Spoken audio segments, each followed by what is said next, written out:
Hey guys, what's up? It's Holiet and this is Ranked, a new show that is less the build order and guides focused stuff that we usually do, but more analysis that we want to do. And today we're going to be talking about a PvZ that was played shortly after the new patch where Voidways got nerfed. And it was Classic versus DRG in the King of Battles 3 qualifiers. And we don't want to focus as much, as I said, on the build orders, but we want to focus instead on three main things here. Number one, we want to talk about how a pro deviates in their style, and specifically in one style, not like a completely different style, but like one style that is just changed ever so slightly. Number two, we want to talk about how, and this is important for changing your style up a little bit, how to keep your Zerg opponent guessing and why it is important. And number three, we want to talk about Zerg macro timings, because after all, to deviate your style, even like if you just want to deviate your own styles, like you want to take some pro stuff and you want to deviate it, you got to think about like why it works in the first place. And for that, we will go and jump into the first game now. So the first game, again, Classic versus DRG, game one, Hardwire. And what we're going to be seeing here, even though we're not going to focus as much on the build order, what we're going to be seeing here is an Archon drop, which is a super old school build, right? Old school, of course, doesn't mean it's bad. Of course, on the highest level, it's tricky, but especially right after a new patch, you want to try around. And I know that most of you guys out there still love the Archon drop because it's such an interesting, fun style to play. With the Archon drop, of course, we're going to be having a Stargate first. And this is where the whole keeping the Zerg in the hidden really jumps in, because we're going to be having a Voidway first. Most of the time nowadays, because we're now like 3 months after the patch or something, maybe 2 months, it's oracles, but the Voidway still has this neat little function of scouting around for our overlords and making sure the Zerg can't get in. Now, of course, an Archon drop usually goes, it's going with the Twilight Robo, 2 extra gateways, so we can warp in those 4 High Templars on the spot. This will delay the third base compared to like an Oracle opening, but it's still fine because we can get some damage done. The Archon drop is going to happen here. We're jumping in, but this is important, right? Archon drop is happening at like around 540. Sure, Zerg is still droning up, or actually now forced to build some units, which is really great, because Zerg is only on 59 drones. And this is important because if you look at the production tab, we're not producing any probes, right? We're on like 2 base saturation. We're building an Immortal, and we're adding 4 more gateways, even though we already have 4 gateways. So obviously, we're starting this out with an all-in, as you can see. No prop production, 8 gateways, 2 and a fake third base. And this is interesting because this is the first game. As we already established, the Voidway enables us to keep the Zerg hidden. The Zerg sees the Archon drop, which is not telling the Zerg anything except that there's an Archon drop. The Zerg is probably going to know that there's a third base. And there's no real way for the Zerg to tell at this point that this is an all-in. And this will be very, very interesting in the following 2 games that we're going to be looking at. Now, in this game, the all-in is going to happen. The Immortal is on the way. Two more High Templars were warped in. And the most important thing about this, and one thing we want to focus on already, is that we're going to be hitting at around 6:30 to 7 minutes. And the reason why that is important is that this is about the moment where Zerg is like at 66 drones and wants to drone up more, right? They want to drone up to like 77 drones, but they can't because you're doing this push. And that is what pushes like these, especially in the following games, can work out. Of course, with an all-in like this, where you don't produce the probes, it's going to be a massive push. Look at the amount of charge flots here. Look at the amount of Archons, right? And the 1 Voidway and the 1 Immortal, also good to have against Roaches. And we snap the third base, and we get out. We did the damage, and this is great because this forces the Zerg into a counter all-in, which is great because, as you can see, we know that we're not producing any workers right now. We're good with the worker count we have. And this is what it's going to be. The Zerg, especially with no 4th base, is forced into an all-in. And we hold it because we got rid of the production, and that's the GG, right? And this was a quick game. This was an all-in game. This was a quick game. But there are some factors in this game that we want to take over into the next few games and think about. Number one, starting on with an all-in in a series like this really lets you dictate the pace of the entire series and makes the Zerg scared, especially, as we already mentioned, with a style, with a Void Wave first, that keeps the Zerg from scouting you, which is great. Then, of course, the all-in hits right when the Zerg wants to be maxed out on the drone count, wants to jump up in that drone count, which is great, and we keep that in mind. Keep that 6:30 to 7-minute timing in mind for the next 2 games, which we jump in now. Should have put water in my bottle. There's no water in this bottle. Right. So this is game number 2 of DRG versus Classic, or rather Classic versus DRG. And this game is going to look very similar to you guys. It is 1 hour long. It is a late game though. So we already know it's not going to be an all-in, right? But it's going to look very similar. And this is important. So let's fast forward through this. Of course, general PvZ stuff. We scout with the probe, we build the Nexus, so on and so forth. We're going to get the Stargate again. And with the Stargate, we also once again going to get the Voidway. And that Voidway once again is going to keep the Zerg from scouting well. Now this time we're going to be building an Oracle. We're going to be building Twilight Forge with the Robo. And the Forge is already completely different, right? So we're still going to add those 2 gateways though. And we're still going to add that High Templar Archives though. So this is still going to be an Archon drop. The Archon drop is going to be slightly later. So of course a really good Zerg is going to figure out, oh, this is probably going to be a different build. But they can't never be sure. And you know how cheesy Protoss can be, right? So what is going to be happening here is, as you can see, Zerg, or rather Protoss, build up the economy way more than the last game. We are on a solid 67 props now, but we are at around 620 in-game time now. The War Prism is flying in, the Orca is in position, and we are still going to be doing a rather big charge slot warp-in. At once again, the 6:30 to 7-minute time. Once again, the Zerg is on this time on 69 drones because we're hitting slightly later, and the Zerg probably figured out at some point, okay, wait, there are props being built this time. But still, this timing hits right when Zerg gets the first units out. If it would hit a little bit earlier, which might be possible, it would be even better, but not enough units to really defend at any and every location.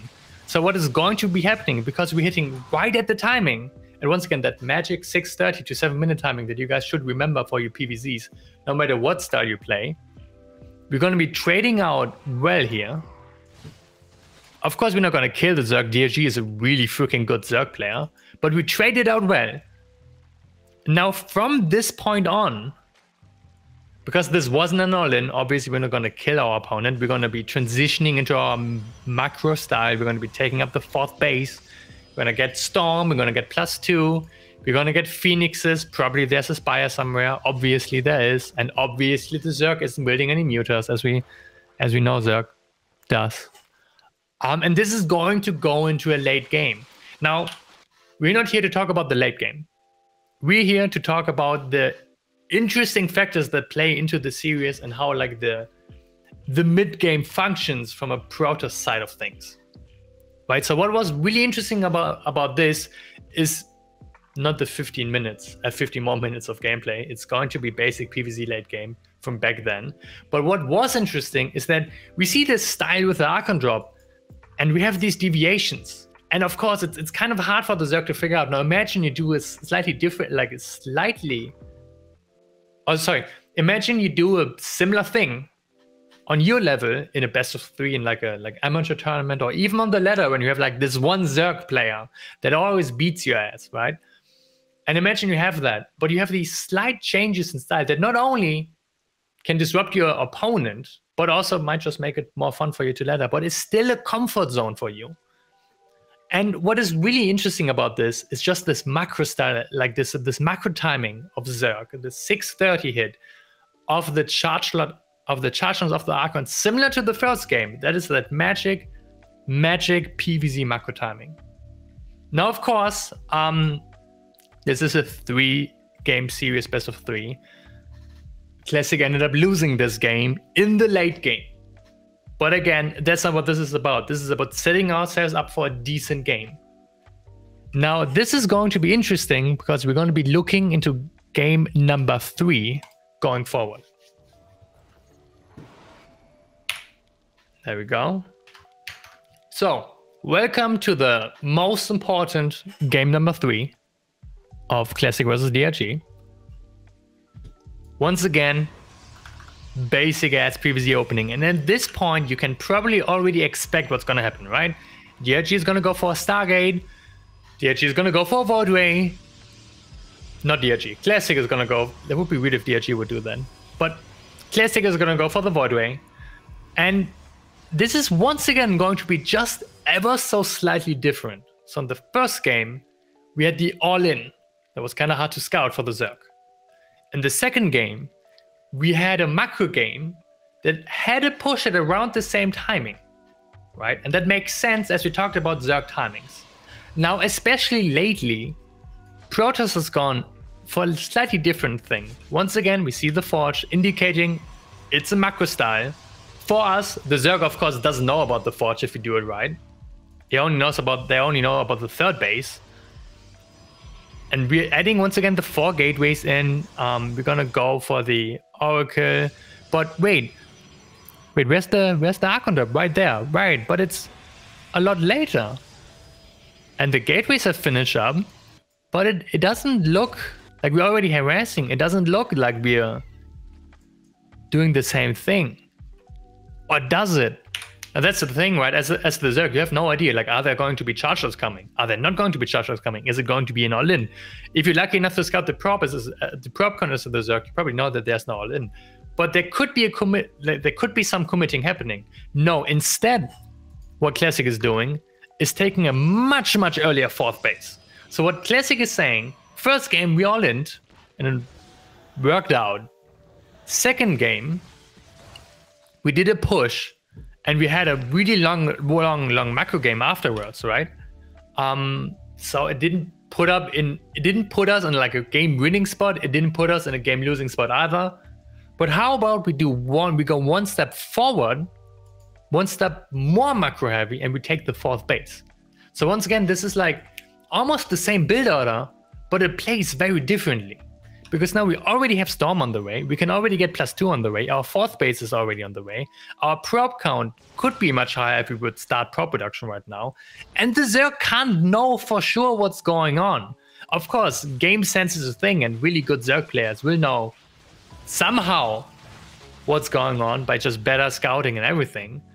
But you can see how this is playing around the Zerg timing so well in the prior games.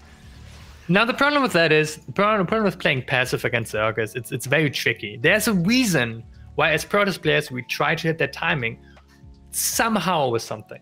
Be it with a Stalker push that has been very popular lately, be it with an all-in that hopefully hits a little bit earlier, be it with a small committing push, like in the second game, to maybe get some damage done. But if we don't, not too much of a problem. Because what unfortunately happens this game is DRG goes for the classic Zerg mutors, and we are just slightly underprepared against the mutor count. Just slightly underprepared. And then as Protoss, we have this hard and heavy task to defend our bases. And this is a big reason why lately the hero style has become so popular, where we go mass gateway. We have a lot of high-tech units here. We have the Archons, we have the Immortals, and turns out they aren't that quick. And if we aren't in the right position with our units, we're gonna eat a lot of damage. And that is exactly what's happening. Our 4th base dies, and the rest of the game, we've all been there as Protoss players, the rest of the game basically goes the same way. There's just overwhelming pressure of the Zerg. But this has nothing to do with the build order and the general concepts. I know it's a little bit demoralizing. That's how it is sometimes. It is still, StarCraft is still a game about player skill, about the right positioning, about the right split-second decision-making. where DRG was just the better player in this game. But the general concept of what, especially this third game as well, has shown us is super interesting. Of like, with the knowledge, right? With the knowledge about the game, having the confidence in set style, having the confidence in knowing what to do, and thus giving you the confidence in knowing, wait, so Classic did this 3 times with small deviations. That must mean it's a good style, because we've all been there. We see it like a really cool build and we want to copy it. And after like 10 games and like losing 200 MMR, thinking to ourselves, this programmer probably knew what they were doing. Probably they were just metagaming their opponent, and that build order is actually kind of bad. In this case, Classic is showing his confidence in the style. And if Classic has confidence in the style, we can go for it as well. And of course, it's just very interesting to see these small deviations and see how PvZ can work out in these small ways. Going all in, going for the small push, going passive. That way, that's a big problem for me. It doesn't get boring, it doesn't get samey, and that's going to be very, very important in practicing a style as well. Right, with that said, this has been the more analysis-heavy thing that we wanted to go for in this ranked show. Please let us know what you thought about it. Please let us know if you like it. It's been very fun. I think this kind of more meta-analysis heavy thing is a very, very cool part about StarCraft, because most people just try to look at builders and say, oh, this builder is bad, instead of looking at the bigger picture.